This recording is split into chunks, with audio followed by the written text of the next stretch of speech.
Gadis ini dibuang warga kampung ke tengah hutan akibat punya penyakit aneh. Namun ditolong oleh angsa ajaib hingga 3 tahun kemudian dia jadi wanita paling cantik dan menikah dengan raja.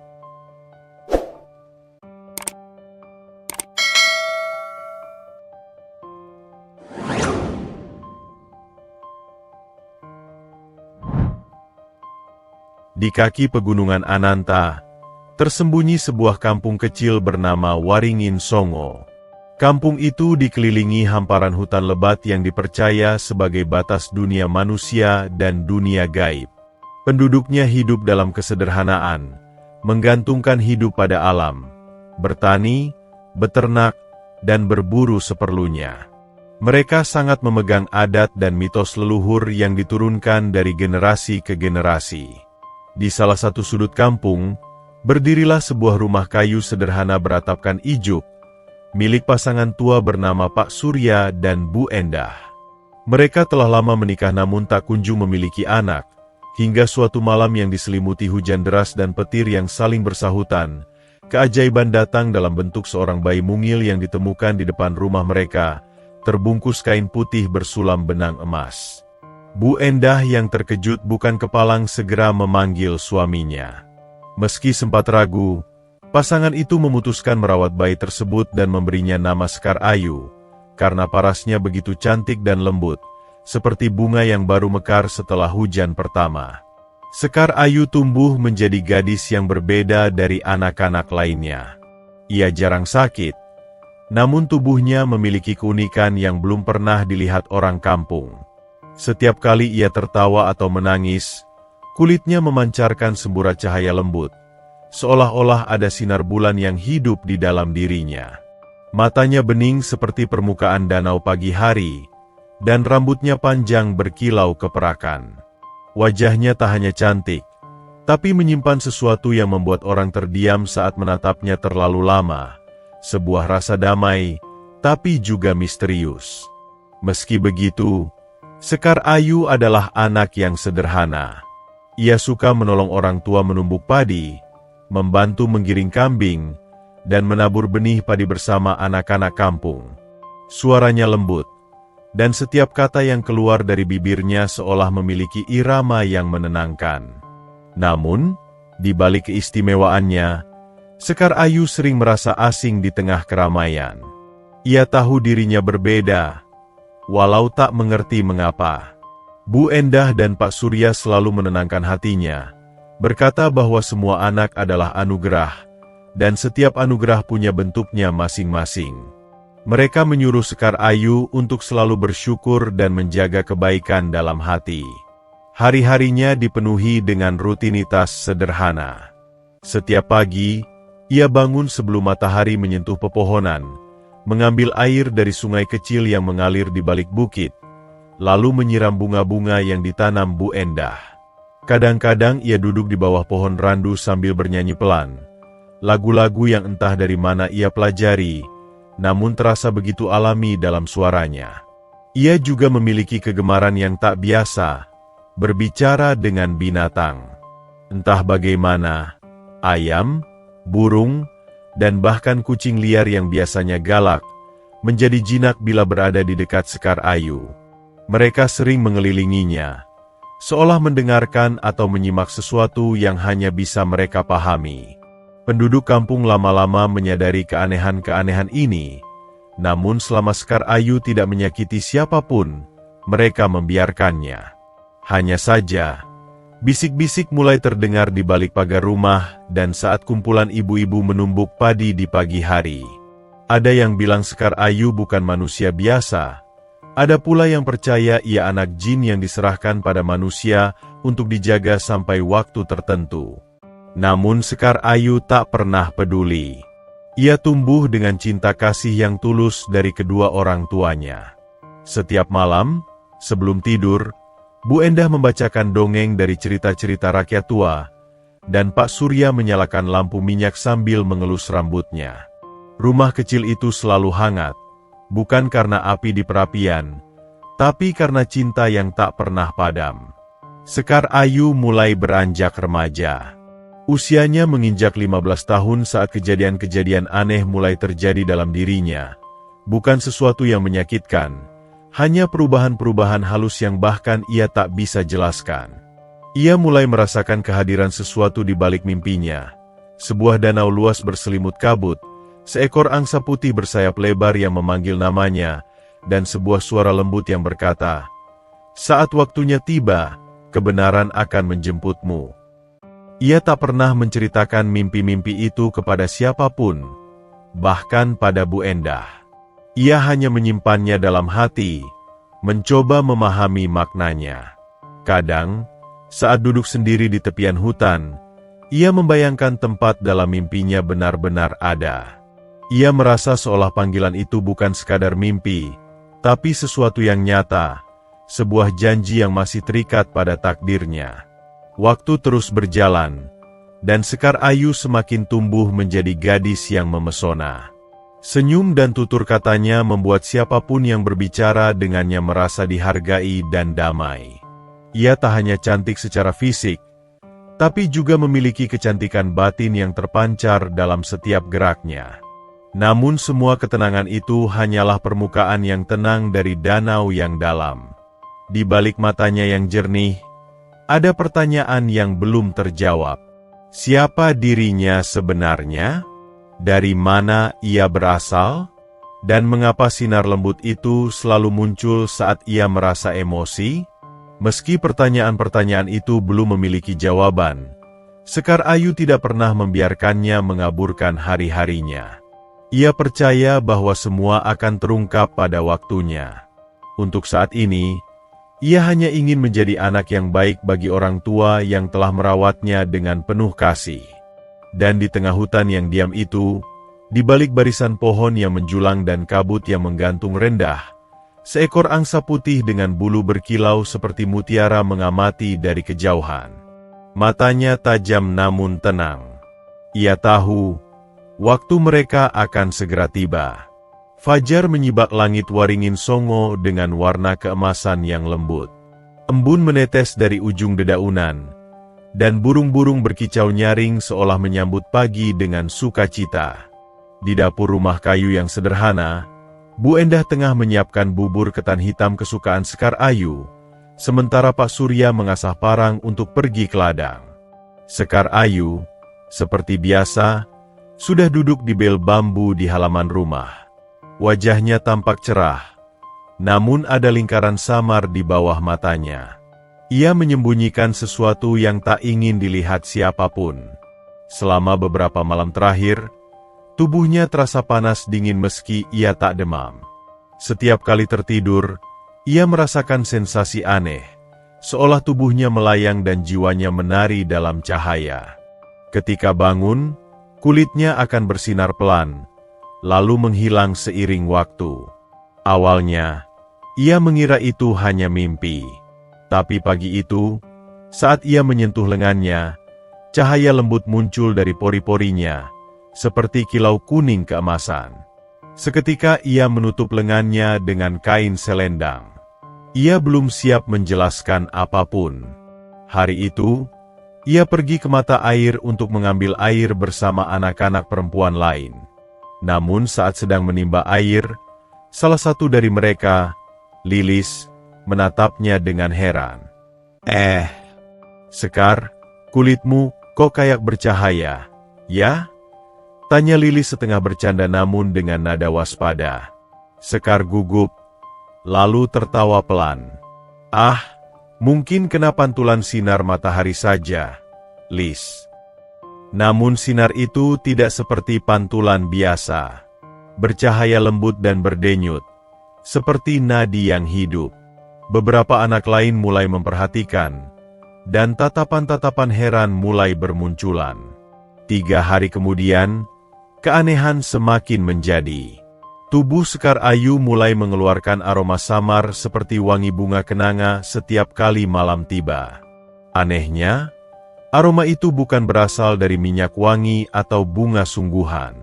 Bahkan ketika ia belum mandi, aroma itu tetap muncul, alami dan tak tertahankan. Bahkan Pak Surya sendiri merasa heran. tapi mencoba menyangkal kecurigaannya. Namun bagi warga kampung, perubahan itu mulai dianggap pertanda buruk.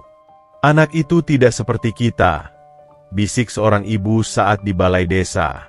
"Kalau dia bukan keturunan jin, masa bisa bercahaya begitu?" timpal yang lain. "Sudah waktunya kita bawa ini ke kepala desa. Jangan sampai kampung kena bala." Desas-desus berkembang dengan cepat, seperti api yang menjilat ilalang kering. Apa yang dulu hanya bisikan pelan kini menjadi obrolan terbuka. Rumah Pak Surya yang biasanya hangat dengan kunjungan tetangga, kini menjadi sunyi. Tak ada yang datang, bahkan untuk sekadar menyapa. Anak-anak dilarang bermain dengan Sekar Ayu. Ia mulai merasa kesepian, walau tak mengeluh. Pada malam kelima, ketika bulan menggantung utuh di langit, peristiwa aneh kembali terjadi. Saat Sekar Ayu duduk sendirian di belakang rumah, tubuhnya kembali memancarkan cahaya.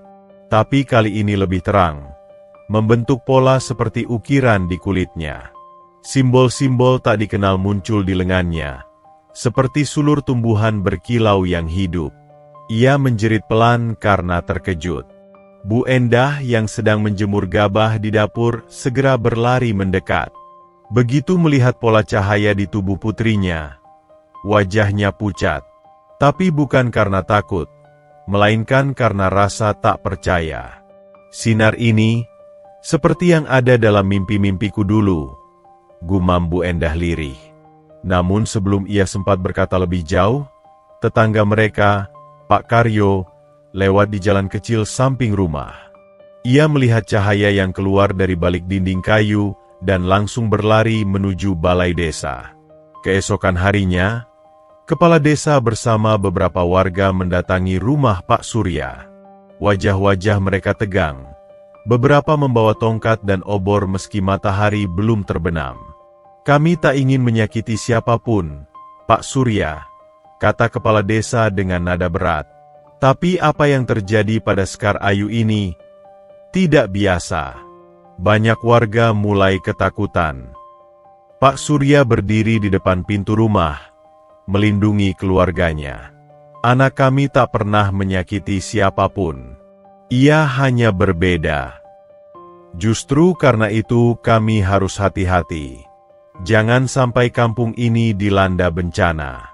"Kami tidak menuduh, tapi kami ingin memastikan," lanjut kepala desa. Bu Endah memeluk Sekar Ayu yang berdiri di belakangnya. Gadis itu hanya menunduk. Tak ada air mata di matanya, tapi hatinya seperti tenggelam dalam kabut yang tak bisa ia usir. "Apa maksud kalian dengan memastikan?" tanya Pak Surya dengan suara bergetar. "Kami ingin dia dibawa ke pertapaan di Gunung Putih. Diperiksa oleh tetua spiritual di sana. Kalau dia memang anak biasa, kita akan tenang.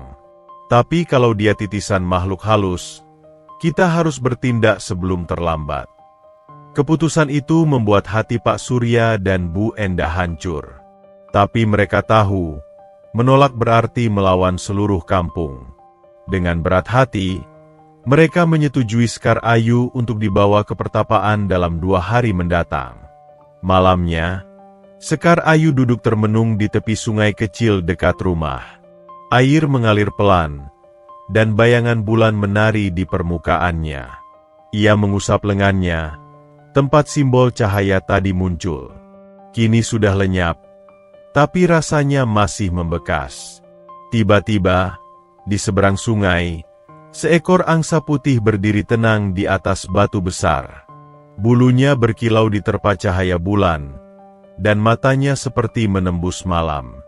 "Angsa itu," gumam Sekar Ayu, "seperti dalam mimpiku." Angsa itu menatapnya beberapa saat, lalu mengepakkan sayapnya perlahan dan terbang melintasi langit malam, meninggalkan jejak cahaya perak yang hanya bisa dilihat oleh mata yang ditakdirkan. Sekar Ayu tersenyum samar. Entah kenapa, hatinya yang tadi berat kini terasa lebih ringan. Seolah ada kekuatan tak terlihat yang membisikkan bahwa semua akan baik-baik saja, Meski malam ini terasa sangat panjang. 2 hari telah berlalu sejak para tetua kampung memutuskan akan membawa Sekar Ayu ke pertapaan Gunung Putih. Namun sebelum niat itu terlaksana, Kampung Waringin Songo diguncang peristiwa yang membuat segala keputusan berubah. Malam itu, angin bertiup kencang dari arah barat. Langit menggelap, hujan tak turun, namun petir berkelebat bagai naga di langit. Petani-petani yang ladangnya terletak di lereng gunung mendapati tanaman padi mereka roboh, seolah diinjak makhluk raksasa. Air sumur di sisi utara kampung mendadak keruh, dan beberapa ayam serta kambing mati mendadak tanpa sebab jelas. Warga mulai gelisah. Keesokan harinya, balai desa penuh sesak. Ibu-ibu membawa anak mereka yang demam, laki-laki muda membicarakan ladang mereka yang rusak, dan para sesepuh duduk dalam diam, mencoba membaca tanda-tanda alam. Semenjak cahaya aneh itu muncul dari rumah Pak Surya, kampung ini tidak tenang, ujar Pak Karyo lantang. Kita semua tahu, sejak dulu, Waringin Songo dijaga oleh leluhur.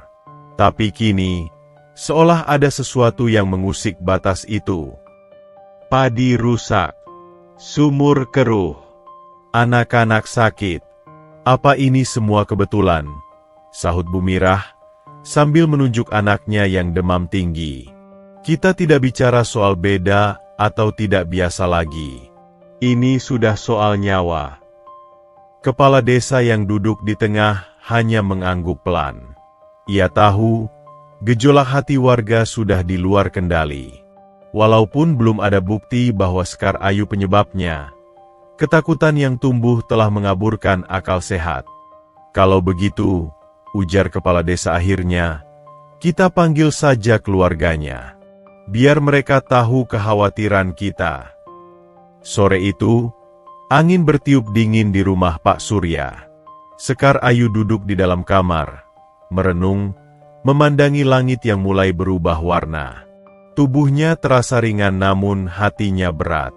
Ia tak bisa lagi menyembunyikan cahaya yang muncul setiap malam. Bahkan kini, simbol-simbol itu muncul tak hanya di lengannya, tetapi juga di leher dan dadanya.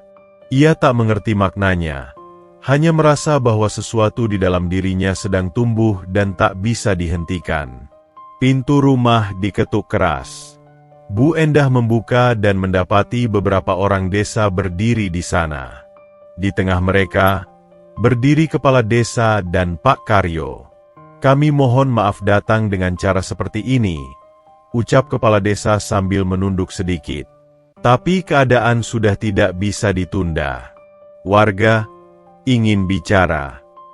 Pak Surya berdiri di ambang pintu. Ia memandang wajah-wajah yang dulu ia kenal ramah, kini berubah dingin dan curiga. Kami hanya ingin jawaban, lanjut kepala desa. Kami tahu kalian tidak bermaksud jahat, tapi keadaan tidak membaik.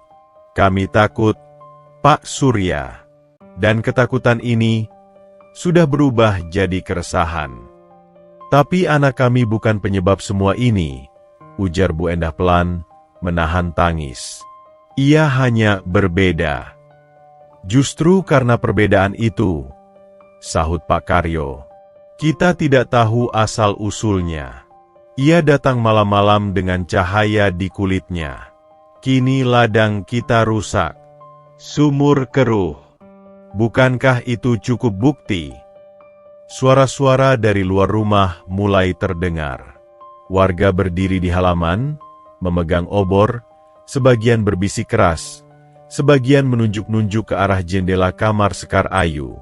Kami tidak ingin mengusir, tapi kami juga tidak bisa tinggal diam, lanjut kepala desa. Untuk kebaikan kampung kami mohon, Sekar Ayu pergi. Kalimat itu menghantam hati Pak Surya seperti palu besar. Ia menatap istrinya yang sudah menangis terisak.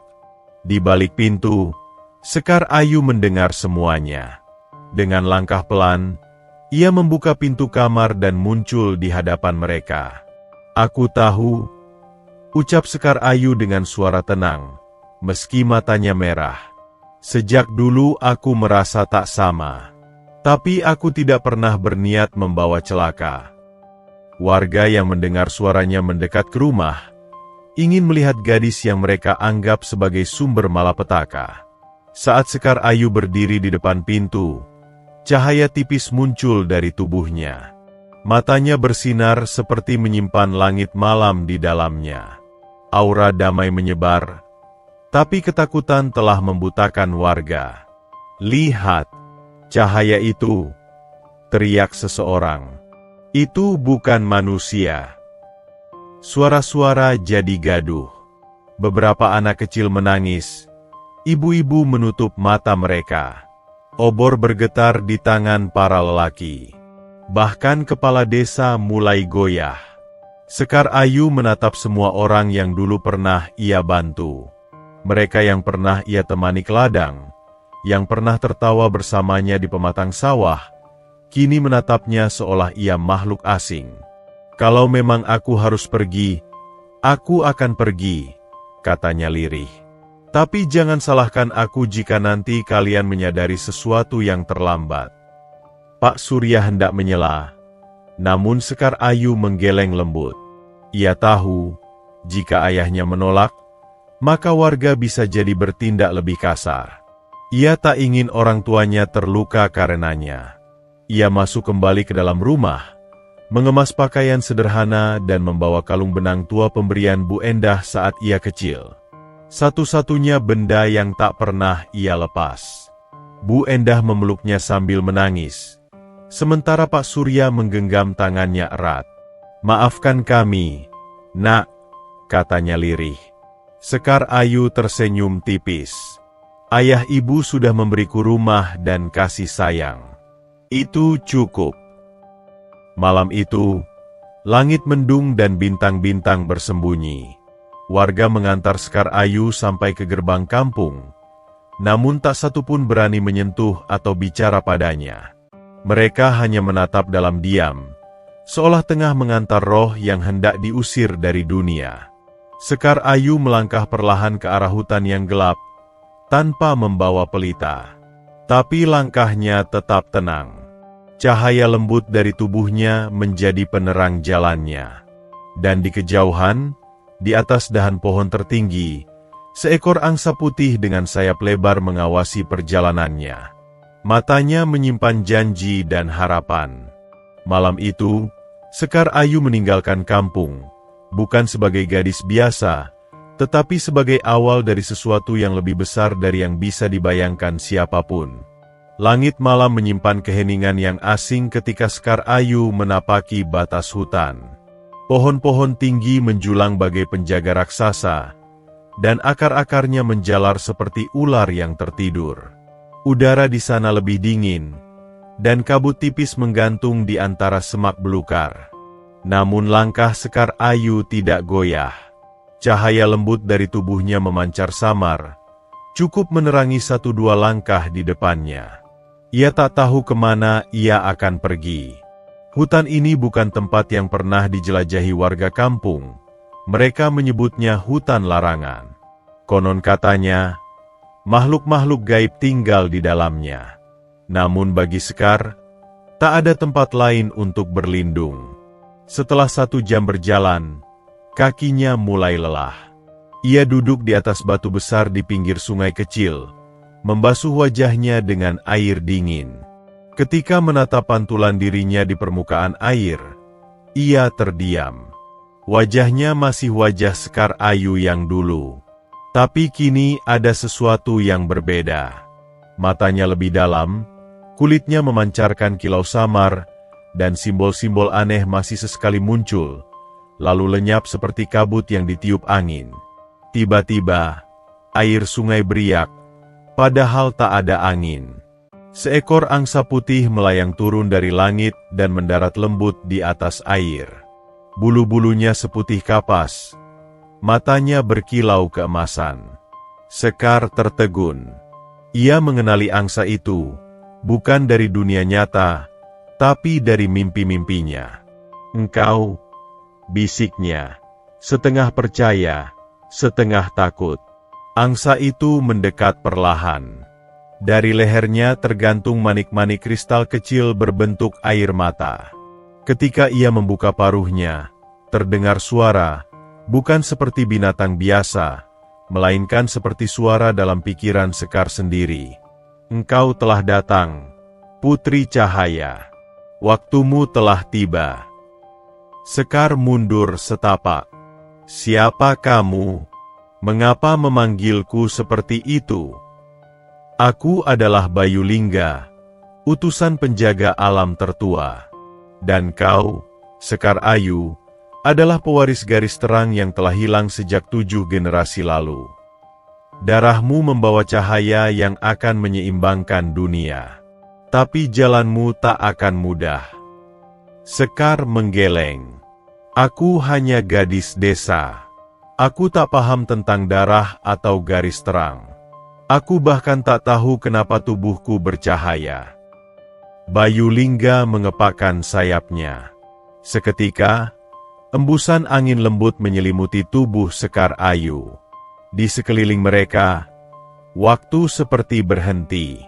Kabut membentuk lingkaran cahaya, dan di tengah-tengahnya muncul bayangan. Seorang wanita berjubah putih, berdiri di puncak gunung, tubuhnya bersinar, dan di sekelilingnya tumbuh pohon-pohon besar yang tak pernah dilihat Sekar sebelumnya. Itu ibumu, sebelum ia meninggalkan dunia ini. Ia mewariskan kekuatan kepada benih yang tumbuh dari kasih dan pengorbanan. Kau adalah benih itu. Sekar menatap bayangan itu dengan air mata yang mengalir. Ia tak pernah tahu siapa ibunya. Bu Endah dan Pak Surya memang mengasuhnya. Tapi mereka selalu berkata Sekar adalah hadiah dari langit yang mereka temukan saat badai besar 20 tahun silam. Bayangan menghilang. Sekar terdiam lama, sebelum akhirnya bertanya, "Apa yang harus kulakukan sekarang?" Bayu Lingga menunduk. Pertama, bertahanlah. Alam akan mengujimu. Lalu, belajarlah memahami kekuatanmu. Kau akan temukan jawabannya di dalam hutan ini. Tapi hati-hati, bukan hanya kebaikan yang tertarik pada cahaya sepertimu.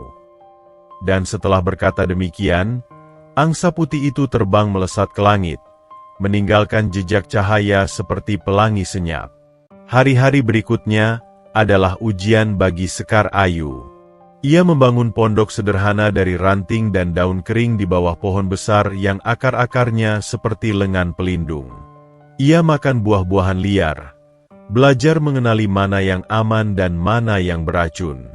Ia membuat api dengan batu dan kayu, dan mulai menyanyikan lagu-lagu lama dari kampung untuk mengusir sepi. Namun malam adalah waktu terberat. Setiap malam, cahaya di tubuhnya makin kuat.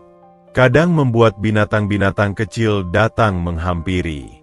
Rusa, burung hantu, bahkan seekor serigala pernah duduk diam di kejauhan hanya untuk memandangi sinar tubuhnya. Tapi tak semua yang datang membawa niat baik. Pada malam ketujuh, ketika bulan kembali bulat sempurna, kabut hutan tiba-tiba menghitam. Suara-suara aneh terdengar, seperti jeritan dan tawa yang disatukan. Pohon-pohon bergoyang, dan udara berubah dingin membekukan. Dari balik semak, muncul sosok bayangan tinggi dengan mata merah membara. Wujudnya tak jelas, seperti asap yang padat, namun auranya membuat tanah di bawah Sekar bergetar. Sekar mundur, jantungnya berdegup keras. "Siapa kamu?" teriaknya. Sosok itu tertawa. Darah terang itu harum, "Kau akan jadi persembahan sempurna bagi Ratu Kegelapan." Ia melompat ke arah Sekar.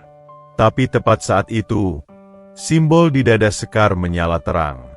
Cahaya putih menyembur, memukul makhluk itu mundur. Ia menjerit dan menghilang seperti terbakar oleh matahari. Sekar terjatuh, napasnya tersengal. Tapi tubuhnya tidak terluka. Malam itu, ia sadar, cahaya dalam dirinya bukan sekadar keanehan. Ia adalah perlindungan. Esok harinya, Bayu Lingga datang kembali. Kau telah melewati ujian pertamamu, Sekar Ayu, katanya.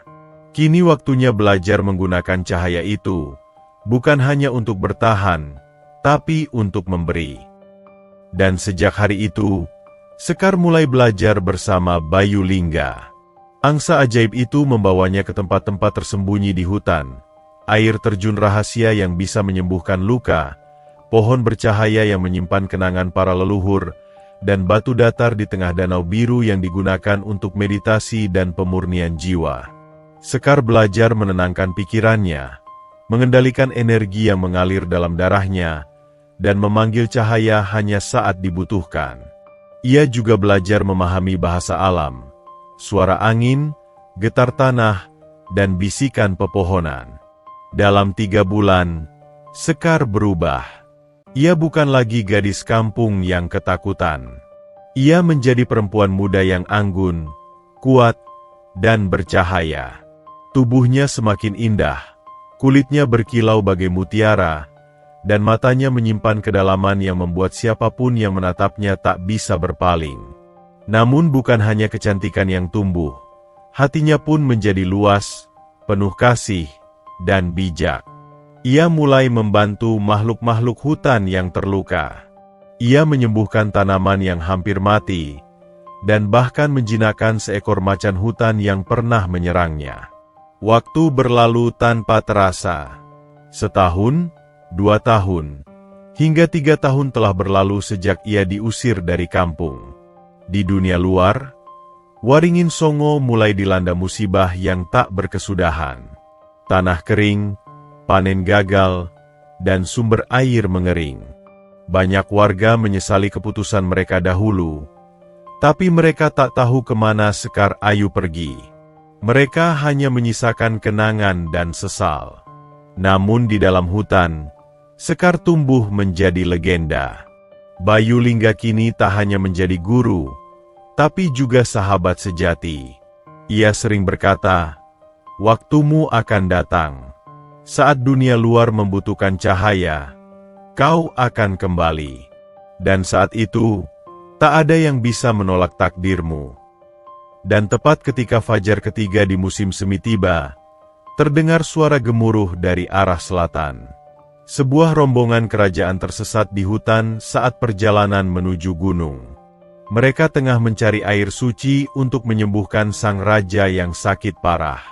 Ketika mereka menemukan danau biru di tengah hutan, mereka bertemu seorang perempuan cantik duduk di atas batu, dikelilingi angsa putih dan hewan-hewan liar yang jinak. Rombongan itu terkesiap. Salah satu dari mereka, seorang pangeran muda bernama Raditya Mahendra, turun dari kudanya, menatap Sekar Ayu dengan mata membelalak. "Siapakah engkau, wahai perempuan cahaya?" Sekar Ayu hanya tersenyum, dan saat ia berdiri, sinar lembut dari tubuhnya menyelimuti semua orang di sana. Air danau berkilau, pepohonan bergoyang seolah memberi hormat, dan udara penuh dengan aroma bunga kenanga. "Aku hanya anak yang pernah dibuang," jawabnya tenang. "Tapi mungkin, aku sedang menunggu waktuku kembali." Dan begitulah, kisah Sekar Ayu tak berakhir di hutan. Justru di sanalah ia menemukan takdirnya. Ia yang dibuang, kini dipanggil. Ia yang dianggap sial, kini dibutuhkan. Namun kisah ini belum berakhir. Sebab cahaya, ketika ditakdirkan untuk bersinar, akan selalu menemukan jalan pulang. Mentari belum tinggi ketika rombongan kerajaan kembali dari hutan larangan. Di antara mereka, duduk seorang perempuan berjubah putih, berwajah tenang, dan dikelilingi oleh aura cahaya yang membuat siapapun menunduk saat menatapnya. Ia adalah Sekar Ayu. Di belakangnya, sang pangeran Raditya Mahendra tak henti mencuri pandang. Sejak pertemuan mereka di tepi danau 3 hari lalu, sang pangeran seperti terkena mantra.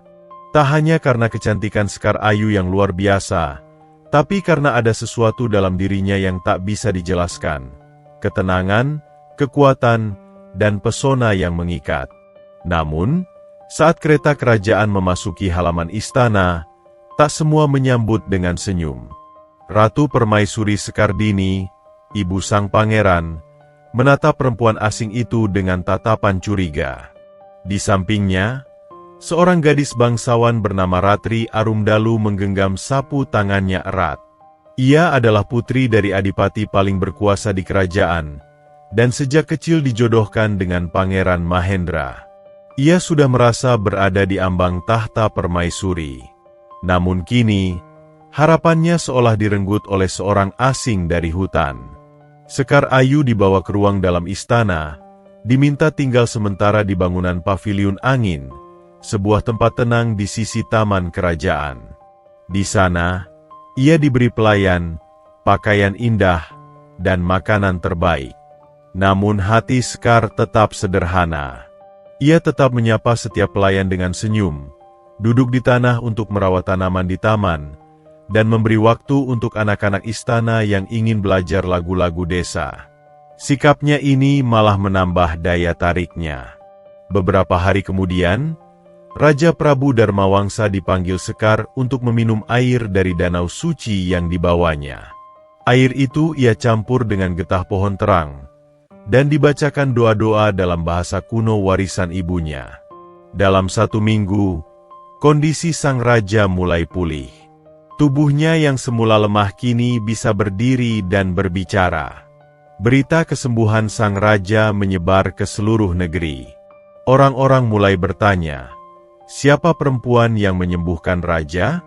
Dan mengapa ia bercahaya? Namun saat cahaya bersinar terlalu terang, bayangan pun semakin pekat. Suatu malam, Ratu Sekardini memanggil penasihat istana yang tersohor dalam siasat dan sihir, Ki Mandira.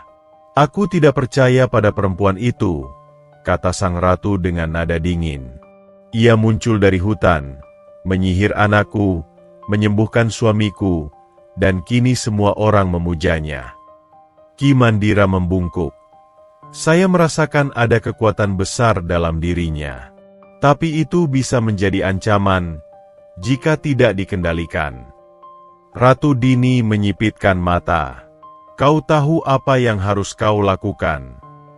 Di lain sisi, Ratri Arumdalu tak tinggal diam. Ia mendatangi Mahendra malam itu, membawa anggur dan musik. Tapi sang pangeran hanya memandang kosong ke arah taman. "Aku tahu hatimu telah berubah, Mahendra," kata Ratri sambil menahan tangis. "Tapi kau harus ingat siapa yang telah bersamamu sejak kecil. Aku bukan perempuan asing yang datang entah dari mana." Mahendra menoleh pelan. "Aku tak bisa memaksakan hatiku, Ratri. Sekar Ayu bukan hanya cantik, tapi ia berbeda. Ia membuatku merasa damai." "Dia membiusmu," gumam Ratri. "Aku sadar sepenuhnya," jawab Mahendra. "Dan jika ayahanda mengizinkan, aku ingin menjadikannya pendamping hidupku." Kata-kata itu seperti pisau bagi Ratri. Ia pergi dengan langkah cepat, air matanya mengalir. Namun bukan karena patah hati saja. Ada bara dendam yang menyala dalam dirinya. 3 hari kemudian, kabar menggemparkan beredar di istana. Sekar Ayu dituduh menggunakan ilmu hitam. Dikatakan bahwa air suci yang ia berikan bukan dari danau murni, melainkan dari sumber terlarang yang mengikat jiwa raja dengan sihir. Beberapa pelayan mengaku melihat Sekar berbicara pada makhluk tak kasat mata di malam hari. Bahkan salah satu jimat kuno istana tiba-tiba pecah saat ia lewat. Pangeran Mahendra marah besar. Ia tahu ini fitnah. Tapi pengaruh sang ibu dan para bangsawan membuat segalanya rumit. Raja sendiri belum pulih sepenuhnya, dan Sekar diminta menghadap ke majelis istana untuk diadili. Di ruang pengadilan, Sekar berdiri tenang. Di seberangnya, Ki Mandira mengangkat botol kecil berisi cairan hitam. "Inilah cairan yang ditemukan di kamarnya," katanya. Setelah diuji oleh para pendeta kerajaan, cairan ini mengandung sari dari tanaman kalapraja yang hanya tumbuh di kuburan tua dan biasa digunakan untuk mengikat roh orang yang sekarat. Orang-orang mulai berbisik. Sekar mengangkat tangan. Izinkan aku menjelaskan. Cukup. Ratu Skardini berdiri. Kami tak butuh alasan dari seorang perempuan yang bahkan asal-usulnya tidak jelas. Siapa orang tuamu? Dari mana kau datang? Mengapa tubuhmu bercahaya seperti iblis? Suasana memanas. Namun tepat saat itu, suara langkah kaki terdengar. Raja Prabu Dharmawangsa masuk, didampingi Mahendra. Semua orang langsung membungkuk. Raja mengangkat tangan. Aku sendiri akan memutuskan perkara ini. Ia menatap Sekar Ayu, lalu berkata, "Apa kau tahu dari mana asalmu sebenarnya?" Sekar terdiam. Ia belum pernah menceritakan kisahnya sepenuhnya. Tapi kini, di hadapan semua orang, ia tahu ini waktunya. Aku lahir dari seorang perempuan yang dahulu pernah menjadi penyembuh di sebuah desa terpencil. Namanya Sekar Suci. Ia menyelamatkan banyak nyawa saat wabah datang. Tapi karena tubuhnya mulai memancarkan cahaya, orang-orang menganggapnya sebagai jelmaan makhluk gaib dan membunuhnya. Setelah itu, aku diselamatkan oleh seorang tabib dan dibesarkan di kampung bernama Waringin Songo. Namun nasib ibuku terulang padaku. Aku dibuang karena dianggap pembawa sial. Aku tidak pernah memilih memiliki cahaya ini. Tapi aku memilih untuk tidak membenci. Aku memilih untuk menyembuhkan, bukan melukai. Dan jika itu adalah kejahatan, maka hukumlah aku. Ruang sidang hening. Raja Prabu Dharmawangsa menghela napas. Kau memiliki cahaya dalam tubuhmu, tapi hatimu lebih bercahaya dari semua yang pernah aku kenal. Ia menoleh ke majelis. Putusan akhir, Sekar Ayu tidak bersalah. Bahkan, mulai hari ini, ia akan menjadi bagian dari keluarga kerajaan. Sorak-sorai kecil terdengar dari para pelayan dan rakyat kecil yang hadir di luar ruangan. Tapi wajah-wajah para bangsawan, terutama Ratu dan Ratri, mengeras seperti batu. Tapi konflik belum selesai. Malam itu, Sekar duduk di taman, memandangi bulan. Tiba-tiba, Bayu Lingga datang, bukan dalam wujud angsa, tapi dalam cahaya berputar yang membentuk bayangan sayap besar. Waktumu belum aman, Sekar. Musuh bukan hanya mereka yang mencurigaimu, tapi mereka yang ingin mengambil kekuatanmu. Di balik istana ini, ada kekuatan gelap yang telah lama tertidur. Dan kau adalah kunci yang bisa membangunkannya, atau mengurungnya selamanya. Sekar menggenggam dada. Ia merasa sesuatu dalam dirinya mulai berubah. Cahaya itu kini lebih kuat. Kadang muncul dalam bentuk semburan, kadang membuat tanaman tumbuh lebih cepat, kadang membuat orang yang sakit langsung sembuh hanya dengan sentuhannya. Namun kadang muncul rasa amarah, yang tak bisa ia kendalikan. 2 minggu setelah vonis itu, Mahendra melamar Sekar Ayu di hadapan rakyat. Sebuah pesta besar digelar, tapi di balik kegembiraan itu, Ratu Skardini menyiapkan rencana terakhirnya. Di malam menjelang pernikahan, Ki Mandira memanggil Ratri. Ada satu jalan untuk menghapuskan pengaruh Sekar Ayu, katanya. Kita akan bangkitkan roh dari lembah gelap. Sekar mungkin bisa menyembuhkan, tapi dia belum siap menghadapi bayangan dirinya sendiri. Di tengah pesta, angin kencang tiba-tiba berhembus. Langit menjadi kelam, dan dari ujung barat muncul awan hitam berputar-putar. Suara gemuruh terdengar, lalu dari tanah muncul retakan dan asap hitam. Dari dalamnya, muncul sesosok makhluk berwajah seperti Sekar Ayu, namun matanya merah, dan tubuhnya tidak memancarkan cahaya, tapi bayangan hitam pekat. Semua orang panik. Raja dan pangeran segera memanggil penjaga. Namun makhluk itu hanya berdiri dan menatap Sekar. Aku adalah bayanganmu, katanya. Aku adalah semua luka yang kau pendam, semua amarah yang kau tekan. Aku adalah bagian darimu, dan kini aku ingin bebas. Dan malam itu, istana berubah menjadi medan perang antara cahaya dan bayangan.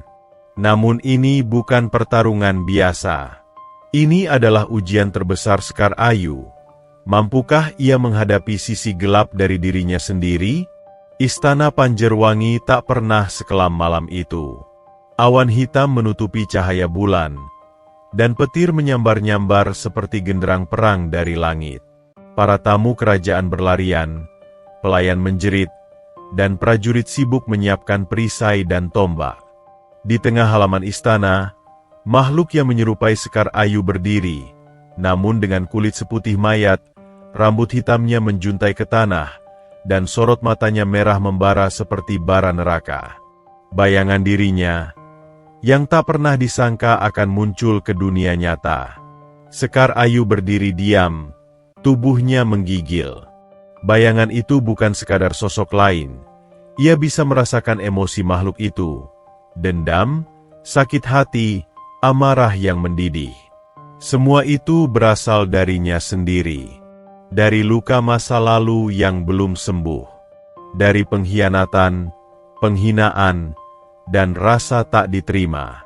Aku adalah engkau yang sebenarnya, bisik makhluk itu, yang selama ini kau kunci di dalam. Kau mencoba jadi cahaya, tapi kau lupa, cahaya lahir dari kegelapan. Pangeran Mahendra berlari ke sisi Sekar. Jangan dengarkan dia, teriaknya. Kau bukan makhluk itu, Sekar. Kau adalah perempuan yang menyelamatkan hidup banyak orang. Jangan biarkan ia menyentuh hatimu. Namun bayangan Sekar mengangkat tangan. Tanah di sekeliling mereka merekah, dan dari lubang itu muncul akar-akar hitam yang menyebar seperti ular. Beberapa prajurit yang mencoba mendekat terseret ke dalam tanah, berteriak sebelum lenyap. Ki Mandira dan Ratri Arumdalu berdiri di balkon atas, mengamati semua itu dengan senyum samar. Lihatlah, kata Ki Mandira, bayangannya jauh lebih kuat dari perkiraanku. Dan Sekar tak akan mampu menghadapinya, balas Ratri dengan kepuasan. Mahendra akan membencinya setelah ini. Namun sesuatu yang tak mereka duga terjadi. Sekar Ayu, dengan langkah perlahan, maju ke arah bayangannya. Ia tak mengangkat tangan untuk menyerang. Ia tak menarik napas untuk berdoa. Ia hanya membuka dada. Aku tahu kau marah, katanya lirih. Aku tahu kau merasa dibuang, dilukai, dan tak pernah diterima. Tapi aku tak ingin melawanmu. Bayangan Sekar tertegun. Aku ingin mengaku bahwa aku menyakitimu. Aku berpura-pura bahagia, berpura-pura memaafkan, tapi aku tahu luka itu masih ada. Aku yang dulu pernah ingin membalas dendam. Aku yang dulu pernah berharap mereka semua menderita. Aku pernah membenci dunia ini. Tapi kini, aku ingin memelukmu. Tiba-tiba, cahaya putih menyelubungi tubuh Sekar. Tubuhnya menyala lebih terang dari bulan, membuat bayangan sekitarnya lenyap. Bayangan Sekar menjerit, namun bukan karena kesakitan, melainkan karena emosi dalam dirinya meledak. Kesedihan, amarah, kerinduan, rasa bersalah, semuanya tumpah ruah. Sekar memeluk bayangannya. Dan dalam pelukan itu, tubuh gelap itu melebur menjadi butiran cahaya hitam yang berputar, lalu masuk kembali ke dalam dada Sekar. Sekar roboh. Mahendra berlari menangkap tubuhnya. Sekar, Sekar, bangunlah. Tubuh Sekar masih bernafas, tapi cahaya di tubuhnya mulai meredup. Para pendeta istana berdatangan, memeriksa denyut nadinya. Dia hidup, kata salah satu, tapi kekuatannya seperti tertidur. Raja Prabu Dharmawangsa datang dengan tongkatnya. Ia memandang anaknya dan Sekar dengan mata berkaca-kaca. "Aku pernah mendengar tentang makhluk bayangan dalam kitab kuno," katanya. "Mereka hanya muncul pada orang yang memiliki cahaya paling murni, karena di dalam cahaya itu, selalu ada sisi gelap yang tak pernah terungkap." Sekar telah menghadapi dirinya sendiri. Tak banyak manusia yang bisa melakukan itu. Beberapa hari berlalu. Sekar dirawat di kamar khusus, dijaga para tabib dan penjaga istana terbaik. Mahendra tak pernah meninggalkannya, bahkan tidur di lantai dekat ranjangnya. Rakyat kerajaan mulai mengadakan doa bersama, memohon agar perempuan cahaya sembuh dan bisa kembali menerangi negeri mereka. Namun, di balik tembok istana, kekuatan gelap belum padam. Ki Mandira yang sebelumnya tersenyum puas, kini mulai merasa gelisah. Ia tak menyangka Sekar mampu menyatu dengan bayangannya sendiri. Kekuatan itu lebih besar dari yang ia bayangkan. Ia memanggil Ratri Arumdalu diam-diam di malam hari. "Kita harus hentikan dia sebelum ia bangkit sepenuhnya," katanya dingin. "Jika tidak, kekuasaan kita di istana akan musnah." "Apa yang harus kita lakukan?" "Ada satu racun kuno," jawab Ki Mandira. "Namanya Sari Neraka. Tak akan membunuh Sekar, tapi akan menghapus ingatannya. Jika dia lupa siapa dirinya, dia tak akan bisa menggunakan kekuatannya." Ratri menyusup malam itu ke ruang perawatan Sekar. Dengan tangan gemetar, ia membuka botol kecil dan menuangkan setetes racun ke dalam air minum di meja. Namun saat hendak pergi, Sekar membuka mata. "Kau?" Suara Sekar pelan, nyaris seperti bisikan. Ratri membeku. "Aku tidak marah padamu," lanjut Sekar. "Aku tahu kau hanya takut kehilangan. Tapi cinta bukan tentang memiliki. Aku mencintai Mahendra bukan karena dia milikku, tapi karena dia membuatku percaya bahwa aku layak dicintai." Air mata mengalir di pipi Ratri. Botol kecil itu jatuh ke lantai dan pecah. Aku hanya ingin kau pergi," bisik Ratri. "Jika kau masih merasa itu yang terbaik, aku akan pergi," kata Sekar lembut. "Tapi bukan karena racun.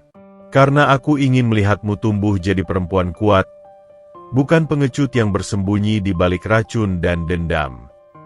Ratri berlari keluar, menutup wajahnya dengan kedua tangan. Di luar kamar, Mahendra berdiri. Ia mendengar semuanya. Ia tak mengatakan sepatah kata pun, hanya menatap Ratri yang menunduk dalam rasa malu. Beberapa hari kemudian, Sekar Ayu bangkit dari ranjangnya. Ia tak lagi bersinar seperti dahulu, tapi wajahnya terlihat lebih tenang, lebih matang. Raja memanggilnya ke singgasana. "Sekar Ayu," katanya, "engkau telah melewati ujian yang bahkan para kesatria terbaik pun tak mampu.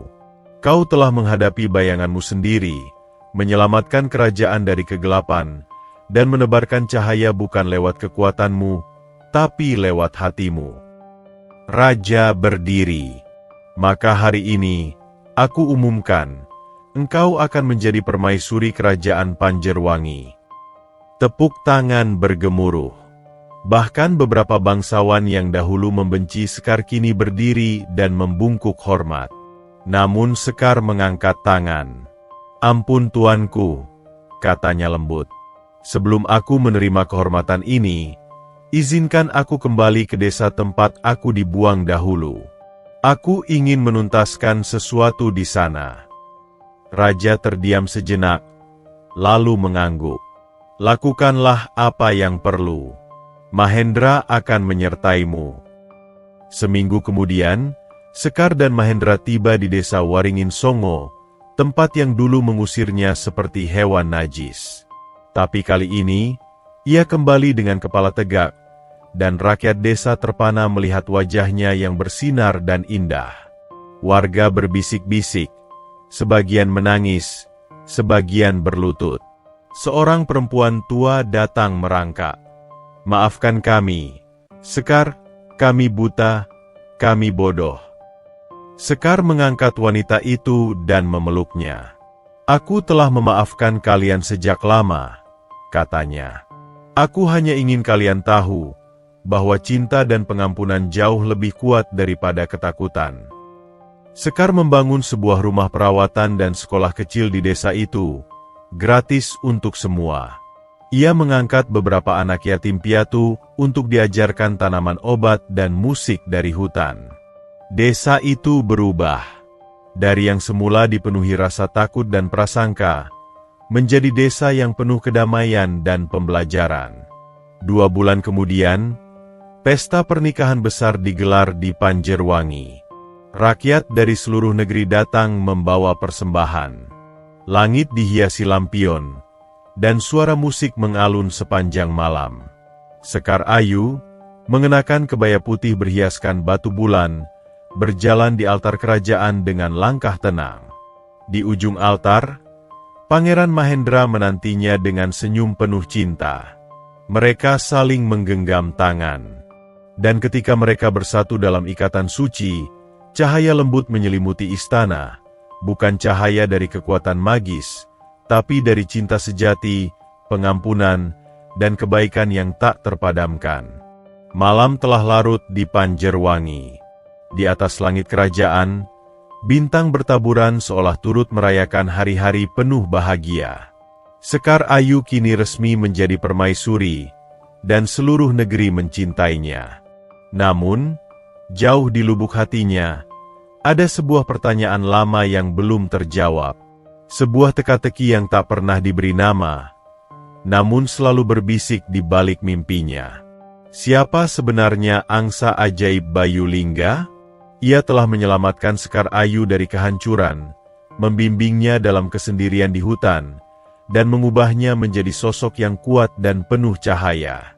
Namun sejak Sekar kembali ke dunia manusia, angsa itu menghilang begitu saja, tanpa jejak, tanpa pesan perpisahan. Suatu malam, Sekar berjalan seorang diri ke taman istana, mengenakan jubah putih tipis dan selendang perak di bahunya. Di bawah pohon ketapang tua, ia duduk, menatap langit. "Aku tahu kau masih di luar sana," bisiknya pelan. "Aku ingin tahu, siapa dirimu yang sebenarnya." Tiba-tiba, angin berembus lembut, daun-daun bergerak pelan, dan udara berubah menjadi hangat. Lalu dari balik bayang-bayang pohon, muncullah sesosok siluet bukan angsa, melainkan seorang pria. Ia tinggi, berkulit putih keperakan, dengan mata seperti langit senja. Pakaiannya seperti dari zaman dahulu kala, terbuat dari kain ringan berwarna biru langit, dan di dadanya tergantung liontin berbentuk bulu angsa. Sekar terdiam, tubuhnya membeku di tempat. Pria itu melangkah perlahan, lalu berlutut di hadapannya. "Akhirnya kau memanggilku bukan dengan ketakutan, tapi dengan kasih," katanya. "Bayu Lingga." Sekar nyaris tak percaya. "Ya, itulah nama yang dulu kuperkenalkan padamu. Tapi itu hanya wujudku di dunia hewan. Wujud asliku adalah penjaga antara dunia manusia dan dunia magis. Aku adalah pelayan dari penjaga cahaya." Sekar mengernyit. "Penjaga cahaya?" Bayu mengangguk. Ia mengangkat tangannya, dan tiba-tiba di udara muncul kilatan cahaya yang membentuk gambar-gambar seperti lukisan hidup. Sekar kecil tergeletak di hutan. Seekor angsa putih datang dan menghangatkannya. Lalu adegan saat Sekar belajar membaca pohon, bernyanyi untuk bunga, menyembuhkan seekor kijang yang terluka. "Sejak kecil kau memiliki energi kuno, Sekar. Energi dari roh bulan, warisan dari leluhur yang melindungi bumi dan langit. Tapi karena manusia lupa akan cahaya dalam dirinya, energi itu dianggap sebagai penyakit. Orang-orang tak memahami apa yang tak bisa mereka lihat." Sekar menunduk. Matanya berkaca-kaca. Jadi, aku memang berbeda sejak lahir. Ya, namun bukan berarti kau sesat. Justru kaulah penjaga harmoni dunia ini. Namun dalam setiap cahaya, selalu ada kegelapan yang mencoba menguasai. Itulah sebabnya Ki Mandira ingin menghancurkanmu. Ia dulunya adalah penjaga, sama sepertiku, namun ia tergoda oleh kekuasaan. Sekar memejamkan mata. Ingatannya kembali ke masa kecil, ke saat-saat ia ditolak oleh warga, disindir, disingkirkan, lalu dibuang. Kini semuanya mulai masuk akal. Tapi mengapa sekarang kau muncul? Tanya Sekar. Karena ancaman belum usai. Kekuatan yang dulu hanya berupa bayangan dalam dirimu, kini telah menarik sesuatu dari dunia lain. Bayu Lingga menatap ke arah hutan yang jauh dari istana. Di Cakrawala, kabut hitam perlahan naik dari balik pegunungan. Petir menyambar, namun tidak mengeluarkan cahaya, melainkan suara seperti jeritan ribuan makhluk. Namanya adalah Niskala, kata Bayu. Ia dulunya adalah entitas kegelapan yang dikurung oleh para leluhurmu. Tapi karena kekacauan di dunia manusia, segelnya mulai melemah. Dan ia merasakan kekuatanmu, cahaya dalam dirimu membuatnya haus akan kuasa. Sekar menegakkan tubuh. Apa yang harus kulakukan? Untuk melawan Niskala, kau harus kembali ke hutan Bayangsari, tempat di mana kau pertama kali ditemukan. Di sana, ada cermin akasa, artefak kuno yang hanya bisa dibuka oleh pemilik roh bulan. Dari cermin itu, kau bisa masuk ke alam para leluhur dan meminta petunjuk atau kekuatan. Sekar menggenggam tangan Bayu. Kau akan ikut denganku. Aku hanya bisa menuntunmu sampai ke gerbang. Setelah itu, kau harus masuk sendiri. Keesokan harinya, Sekar Ayu berdiri di depan Mahendra, mengenakan jubah perjalanan dan ikat kepala dari kulit kijang putih. Aku harus pergi, katanya. Mahendra menatapnya lama. Aku tahu ini belum selesai, tapi izinkan aku ikut melindungimu. Sekar tersenyum tipis. Kau akan jadi raja. Negeri ini butuhmu. Kalau kau tak kembali, Panjerwangi tak ada artinya bagiku. Kalau aku tak kembali, kau harus tetap jadi raja. Karena itu akan menjadi bukti bahwa kita bertarung untuk harapan. Mereka saling memeluk erat, tanpa kata perpisahan panjang, hanya keyakinan yang tertanam di dalam dada masing-masing. Sekar pergi. Perjalanan ke hutan Bayangsari memakan waktu 3 hari 3 malam. Sekar ditemani oleh Bayu dalam wujud manusianya, serta 2 pengawal kerajaan pilihan, Sura, si pemburu hening, dan Ajeng, penunggang kuda terbaik. Hutan Bayangsari berbeda dari saat Sekar tinggal dulu. Kini ia terasa lebih kelam, dan ranting-ranting seperti bergerak sendiri. Bisikan-bisikan terdengar dari balik dedaunan. Pada malam keempat, mereka sampai di tengah hutan, di sebuah kolam kecil yang airnya memantulkan cahaya seperti cermin. Cermin akasa, bisik Bayu. Kau harus masuk ke dalam air dan menyerahkan satu kenangan paling berarti dari hidupmu. Hanya dengan itu, gerbang ke alam para leluhur akan terbuka. Sekar menutup mata. Apa kenangan paling berarti baginya? Ia teringat saat pertama kali ia melihat wajah Mahendra di tepi sungai. Saat mereka tertawa bersama di pasar rakyat. Saat Mahendra melindunginya dari warga desa yang hendak menyerangnya.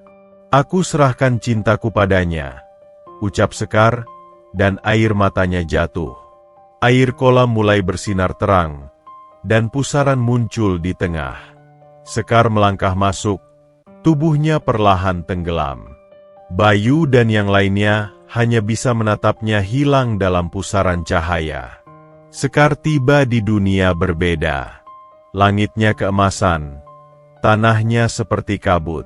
Di sekelilingnya, berjajar sosok-sosok bercahaya. Para leluhur, para penjaga, para roh dari zaman yang tak dikenal. Salah satu dari mereka mendekat. Seorang wanita tua dengan rambut seputih salju dan mata seperti rembulan. "Namaku Dewi Lintang, nenek buyutmu," katanya. "Kenapa aku dipilih?" tanya Sekar dengan suara lirih. "Karena kau satu-satunya yang tak membalas luka dengan dendam. Hanya orang yang memiliki kekuatan pengampunan sejati yang bisa menjaga dunia dari kehancuran." Sekar menunduk. "Tapi aku takut. Kekuatan Niskala terlalu besar." Dewi Lintang mengangguk. "Maka kami akan memberimu hadiah terakhir." Ia mengangkat tangan. Cahaya putih keluar dari tubuhnya dan masuk ke dada Sekar. Tubuh Sekar menyala, dan muncul tanda berbentuk bulan sabit di dahinya. "Ini adalah kekuatan purnama terakhir. Gunakanlah dengan bijak. Tapi ingat, semakin besar cahaya yang kau gunakan, semakin besar pula bayangan yang mengintai." Ketika Sekar kembali ke dunia nyata, tubuhnya terasa ringan, namun pandangannya tajam seperti elang. Bayu menyambutnya dengan senyum lega. "Niskala akan muncul dalam 3 malam," katanya. "Saat bulan gelap sepenuhnya." Sekar mengangguk. Ia siap, langit Panjerwangi menghitam sebelum waktunya. Awan gelap menggulung cepat, menutupi cahaya matahari yang biasanya hangat dan bersinar. Warga desa berhenti bekerja, para pedagang menutup kios lebih awal, dan anak-anak berlari ke pelukan ibu mereka, ketakutan tanpa sebab yang jelas. Angin berdesir membawa aroma aneh, seperti tanah basah dicampur dengan asap dan darah.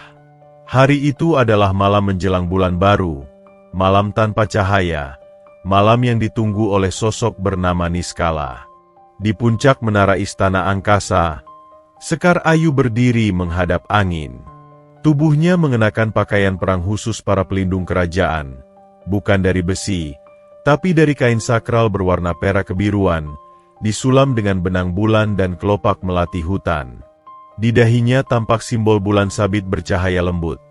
Hadiah dari Dewi Lintang yang kini telah menyatu dengan jiwanya. "Semua sudah siap, Permaisuri," ucap Ajeng, yang setia mendampingi sejak perjalanan ke Bayangsari. Sekar menoleh. Di belakangnya, pasukan kerajaan, para tabib, para penjaga hutan, dan bahkan beberapa tetua desa dari kampung terasing berkumpul. Semua telah mendengar tentang ancaman yang mendekat, tentang kegelapan yang dulu hanya menjadi dongeng para sesepuh, kini hidup dan akan datang untuk menghancurkan dunia. Namun belum semua orang percaya. Dan di antara kerumunan itu, datanglah sosok yang membuat jantung Sekar berdegup sedikit lebih cepat. Mak Lembu. Perempuan tua yang dulu paling keras menyuruh Sekar dibuang, kini datang dengan tatapan penuh sesal. Aku tak tahu bahwa yang kami buang adalah terang bagi desa kami," katanya lirih. Suaranya hampir tak terdengar tertiup angin. Sekar tak menjawab. Ia hanya menatap Mak Lembu, lalu mengangguk kecil. Tak ada kemarahan di sana, hanya keheningan dan luka lama yang tak perlu dibuka kembali. Ia tahu bahwa pengampunan tak perlu diucapkan, cukup dirasakan. Lalu, dentuman besar terdengar dari arah pegunungan. Bumi bergetar, langit menghitam sepenuhnya, dan dari kegelapan itu, muncullah sosok setinggi menara. Niskala. Makhluk itu tak berbentuk seperti manusia ataupun binatang. Ia adalah pusaran bayangan, dengan mata menyala merah seperti bara dan tangan yang memanjang seperti asap. Di belakangnya, makhluk-makhluk kecil seperti bayangan tipis berlarian dan melolong, siap menerkam apapun yang mereka lihat. "Inilah akhirnya," ucap Bayu Lingga, yang berdiri di samping Sekar. Sekar menarik napas panjang. Ia menunduk, merasakan kekuatan roh bulan dalam tubuhnya bangkit. Ia menatap ke depan dan melangkah maju. 1 langkah, 2 langkah. Semua pasukan memberinya jalan. Bayu, ajak semua orang ke belakang perbatasan. Aku akan menghentikannya sendiri. Bayu menatapnya khawatir. Ini adalah jalanku. Tapi aku tak sendiri. Aku punya kalian dan cahaya ini. Pertarungan pun dimulai. Sekar mengangkat tangannya ke langit. Sebuah sinar bulan muncul dari ujung jarinya, membentuk pedang cahaya yang nyalanya berdenyut seperti jantung. Ia mengayunkan pedang itu ke arah Niskala. Cahaya meledak, dan makhluk-makhluk bayangan terbakar. Namun Niskala hanya tertawa. Suaranya bergema di langit, seperti 1000 gong dipukul bersamaan. Cahaya kecil tak bisa menghentikan kegelapan yang ditinggalkan manusia sendiri, katanya. Aku adalah bagian dari mereka. Aku lahir dari kebencian. Aku tumbuh dari pengusiran. Aku menguat dari rasa sakit yang kau alami. Sekar ayu. Sekar terpaku. Kata-kata itu menamparnya. Ia sadar, Niskala bukan sekadar makhluk jahat. Ia adalah refleksi dari rasa takut, dendam, dan luka batin manusia. Bahkan luka dalam dirinya sendiri. Bayu muncul dan memotong jalan Niskala dengan sabetan cahaya. Namun ia terpental puluhan meter. Sura dan Ajeng menyerbu dengan tombak sihir dan panah perak. Namun tubuh Niskala berubah menjadi kabut, lalu menyatu kembali. Tak ada yang bisa mengalahkan kegelapan, kecuali yang menciptakannya sendiri. Suara Dewi Lintang terdengar di benak Sekar. Dan di saat itulah, Sekar sadar. Ia tidak harus bertarung. Ia harus menerima. Sekar berdiri di tengah medan, menutup matanya. Ia menarik napas dalam, lalu membiarkan semua kenangan masa lalunya mengalir. Ejekan warga, malam dingin di hutan, tubuhnya yang mengelupas dan menyakitkan, jeritan saat dibuang semuanya. Ya, aku sakit, ucapnya pelan. Ya, aku pernah dibenci, aku pernah dikutuk, aku pernah sendirian. Tapi aku tetap mencintai dunia ini. Cahaya mulai muncul dari dadanya. Bukan dari kekuatan sihir, melainkan dari hatinya sendiri. Dan aku memaafkan. Tiba-tiba, cahaya putih keluar dari tubuh Sekar, menyelimuti Niskala. Suara-suara jeritan dari makhluk-makhluk bayangan berubah menjadi nyanyian lembut. Satu persatu mereka menghilang, meleleh menjadi titik-titik cahaya dan naik ke langit. Niskala menjerit. Tubuhnya retak, terbelah oleh cahaya yang tak bisa ditahan. Lalu, meledak menjadi hujan serpihan cahaya, yang turun membasahi tanah Panjerwangi. Hujan cahaya menyembuhkan tanah, menyuburkan pepohonan, dan menumbuhkan bunga-bunga langka yang hanya tumbuh 1000 tahun sekali. Sekar jatuh berlutut. Tubuhnya lelah, tapi wajahnya tersenyum. Bayu menghampirinya, memeluknya erat. Kau telah menyelamatkan semuanya. Dengan cinta, bukan dengan senjata. Malam itu, seluruh rakyat Panjerwangi menyalakan lentera dan lilin di depan rumah mereka. Bukan sebagai perayaan kemenangan, melainkan sebagai rasa syukur bahwa dunia ini masih memiliki cahaya. Raja Mahendra menjemput Sekar dari Medan. Ia menggendongnya ke dalam istana, lalu duduk bersamanya di Taman Langit. Aku merasa seperti dunia ini baru saja dilahirkan kembali, kata Mahendra. Karena memang begitu, jawab Sekar, mengelus perutnya yang mulai menunjukkan tanda kehidupan. Kita akan punya penerus, yang akan membawa cahaya lebih terang dari siapapun. Mahendra mencium kening Sekar, dan langit pun kembali bersinar. Namun jauh di balik cakrawala, di tempat yang tak terjamah manusia, Segel kuno yang mengurung para bayangan lain mulai bergetar. Seseorang atau sesuatu telah melihat cahaya Sekar dan merasa terancam. Bayangan baru akan datang. Tapi kali ini, Panjerwangi tak akan gentar. Karena mereka punya Sekar Ayu, penjaga cahaya. Waktu berlalu perlahan di Panjerwangi, seperti aliran sungai yang tenang di pagi hari. Musim berganti, dan rakyat desa mulai hidup dengan damai. Di langit-langit rumah mereka, tak lagi digantungkan jimat-jimat penolak bala atau mantra penolak penyakit. Sebaliknya, mereka menulis puisi-puisi harapan dan menggantungkannya dengan benang emas, sebagai lambang era baru yang dipenuhi cahaya dan cinta. Di pusat istana, Permaisuri Sekar Ayu duduk di atas singgasana kristal, bukan sebagai simbol kekuasaan, melainkan pusat bimbingan. Di hadapannya, anak-anak muda dari berbagai pelosok negeri duduk bersila, mendengarkan kisah-kisahnya tentang kesabaran, luka, dan pemulihan. Ia tak hanya mengajarkan ilmu bertarung, melainkan juga ilmu mengenal hati. Kalian boleh menjadi kuat, tapi jangan pernah lupa untuk menjadi lembut, ucap Sekar dalam salah satu pengajaran. Karena dunia ini tak hanya ditopang oleh pedang dan tameng, tetapi juga oleh pelukan dan maaf yang ikhlas. Di sampingnya, seorang gadis kecil duduk di pangkuannya, putri mereka, Ratri Candrakirana. Mata Ratri secerah ibunya, namun pancarannya tenang seperti ayahnya, Mahendra. Meski baru berusia 3 tahun, Ratri sudah menunjukkan kepekaan yang luar biasa. Ia mampu merasakan kesedihan seseorang hanya dari tatapan matanya. Dan tak jarang, hanya dengan memeluk, ia membuat orang dewasa menangis haru. Aku ingin menjadi seperti ibu, kata Ratri suatu malam saat mereka melihat bintang-bintang. Sekar tersenyum dan membelai rambutnya.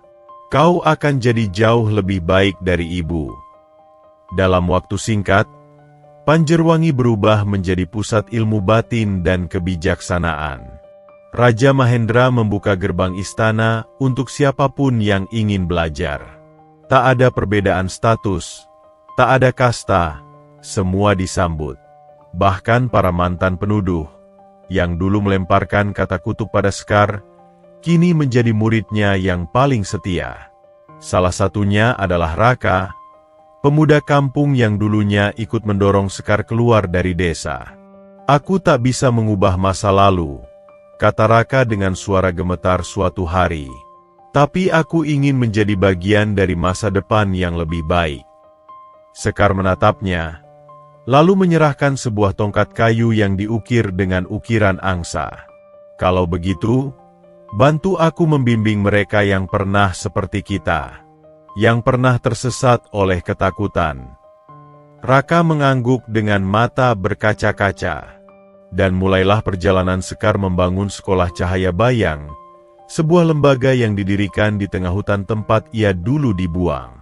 Bukan hanya sebagai sekolah, tapi sebagai tempat penyembuhan, bagi tubuh, jiwa, dan masa lalu.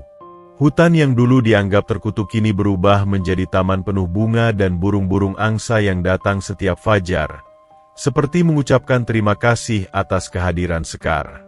Salah satu angsa putih selalu datang lebih dekat dari yang lain. Ia akan melingkarkan lehernya di kaki Sekar dan duduk diam selama berjam-jam. Sekar tahu, angsa itu adalah penjaganya dulu. Ia tak pernah benar-benar pergi.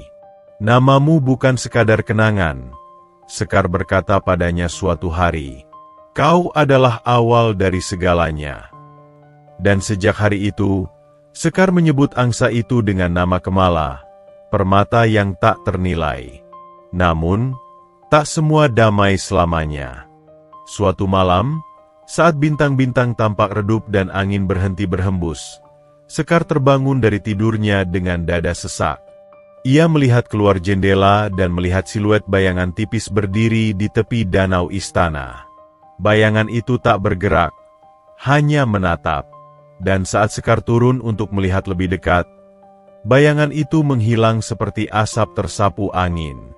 Di tempatnya berdiri, tertinggal sehelai kain gelap, dengan simbol kuno yang Sekar kenali dari kitab lama, segel kelam, penanda bahwa gerbang antara dunia terang dan bayang telah terguncang. Keesokan harinya, Sekar memanggil para sesepuh, penjaga hutan, dan para pembaca bintang. Ada kekuatan lama yang terusik, kata Sekar serius. Bukan oleh kita, tapi oleh generasi baru yang tak memahami sejarah. Mereka semua terdiam, karena mereka tahu, di balik semua cahaya yang mereka miliki sekarang, masa lalu yang kelam tak sepenuhnya mati. Ia hanya tidur, menunggu alasan untuk bangkit. Dan mungkin, waktunya hampir tiba. Namun Sekar tak gentar. Ia tahu, hidup bukan tentang menghindari kegelapan, tapi tentang membawa cahaya kemanapun ia pergi. Ia mengajak para pemuda dan pemudi untuk menulis ulang sejarah, menanam pepohonan yang tumbuh dari bekas luka, dan mengajarkan bahwa kesalahan masa lalu bukan kutukan, melainkan pelajaran. Suatu siang, Ratri, yang kini sudah berusia 6 tahun, duduk di panggung sekolah cahaya bayang dan membacakan puisi untuk ibunya. Ibu bilang, angin tak bisa dilihat tapi bisa dirasa. Seperti cinta yang tak terlihat tapi menyembuhkan luka. Aku ingin jadi angin, yang tak perlu dilihat, tapi selalu ada. Menjaga, seperti ibu menjaga dunia. Air mata mengalir di mata Sekar. Ia melihat pada Ratri dan tahu, api yang ia nyalakan akan terus menyala, jauh melampaui dirinya. Dan disinilah Panjerwangi berdiri hari ini, bukan sebagai kerajaan dengan dinding tinggi, melainkan taman besar yang terbuka, penuh anak-anak yang belajar, para tetua yang menanam harapan, dan cahaya yang tak pernah padam.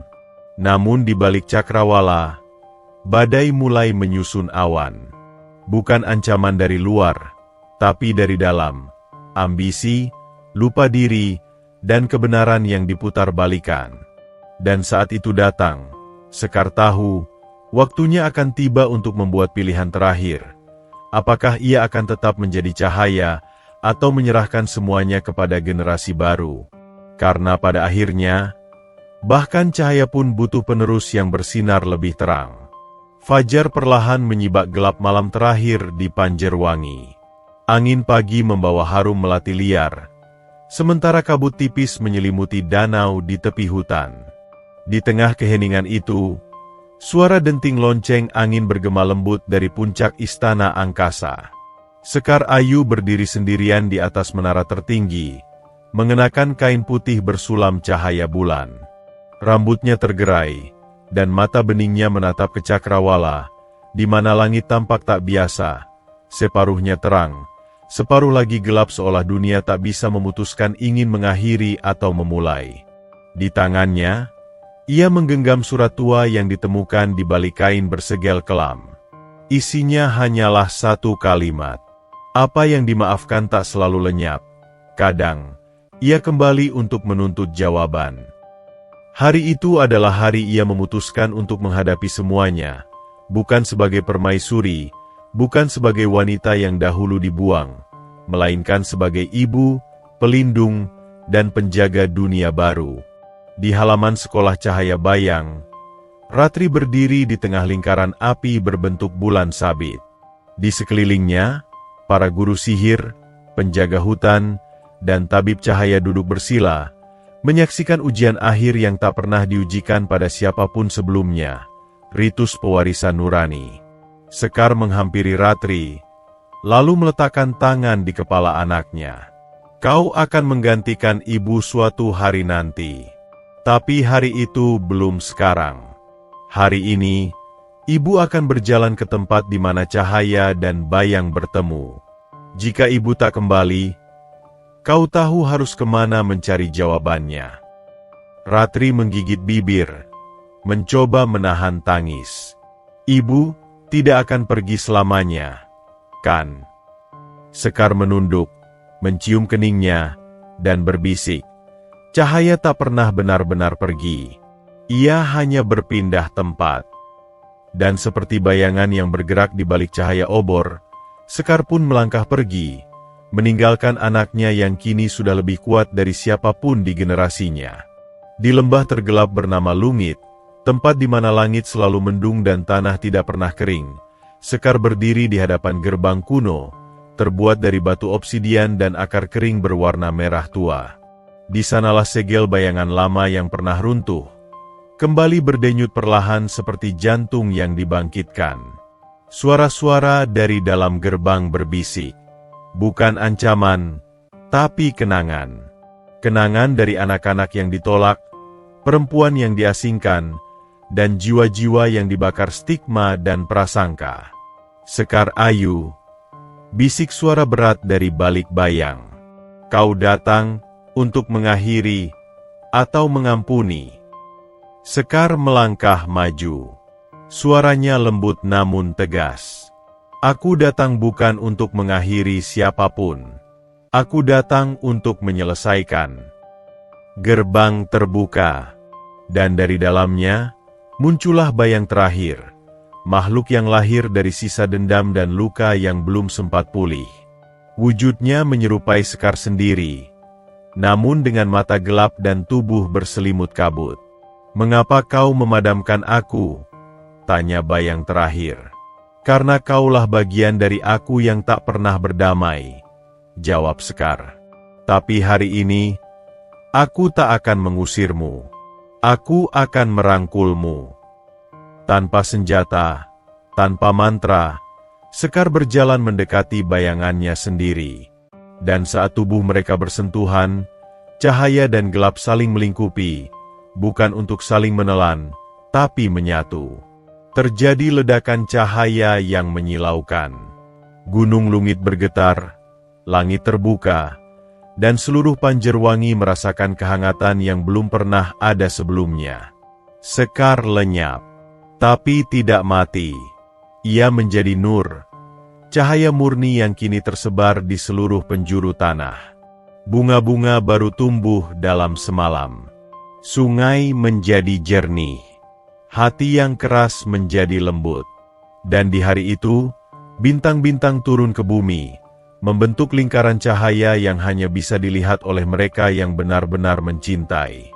Ratri kini menjadi pemimpin baru, bukan sebagai penguasa, tapi sebagai penyambung cerita. Ia tidak duduk di singgasana, melainkan berjalan dari rumah ke rumah, dari kampung ke kampung, mengajarkan kisah ibunya kepada anak-anak dan orang tua.